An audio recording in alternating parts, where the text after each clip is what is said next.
Alright guys, welcome back. My name's Anthony, this is the channel. And this is going for everybody who uses YouTube mechanics to fix their car, right? It's the cheat code. And it does work sometimes, but not all the time. So we're just going to talk about evap leaks and evap code. So this has an evap code for a general failure. So what do? You got to really test almost everything, including a smoke test. So I tested the purge valve last night. I already suspected the ESUM in the fender well and the filler neck, which is basically a fancy word for leak detection valve. It's a vent valve. It's just measuring what the gas tank vapor is. Is it flowing or non-flowing? Has a capless filler neck at 150,000 miles. It probably hasn't been maintained. But how many people would go online and say, oh, well, let's just change the ESUM or the gas cap because YouTube said so? Yeah. But when you do that and you still have a problem, then what?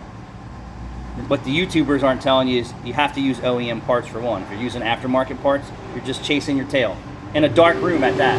Yep. So use all OEM parts. So what I was telling Caleb is these Dodges, for some reason or another, and ever so often is a GM, is a tank pressure sensor.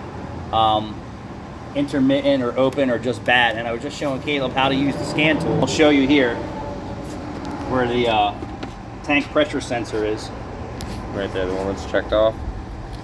Got 0.13 psi right now. A little bit of compressed air after the purge valve, so not before the purge valve, because you don't want to damage the purge valve and it may not let the air flow through, and you don't want to use a whole lot of pressure here.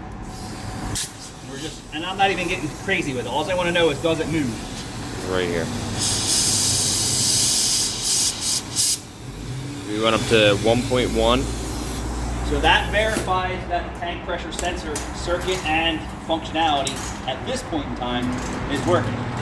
So that's all I can go by is right now it's working. And then finish up my diagnosis from there. So we ruled out the purge valve. I ruled out the common issues with the vapor hoses cracking on the side. That's a simple visual inspection with your hands,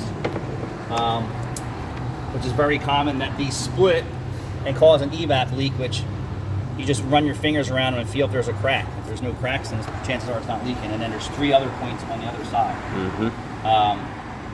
But yeah, so for us, we definitely need to know if that's working. And sometimes going through the whole diagnostic procedure on the self-test, if your scan tool doesn't have that exercise, is a pain in the butt. Yep. So for us, I think this is only going to give us a large leak test, and that's all we have to go by. So then I have to really do my job to make sure that we don't have a problem. Really get into it and not rely on If you're the relying on YouTube mechanics, $1,000 tools. Go over to your local parts store or whoever you have. I can't say too many names because I'm bound by the gag order. Yep. That don't use them. Go to the dealership, buy OEM parts, and have more of a success rate with fixing your vehicle today. I mean, you see, I go to the dealership all the time for parts because the quality is more near the 100% that I need than less than 50% at the parts store. Yeah. For certain things, especially electronics. All right, that's it. Thanks for watching.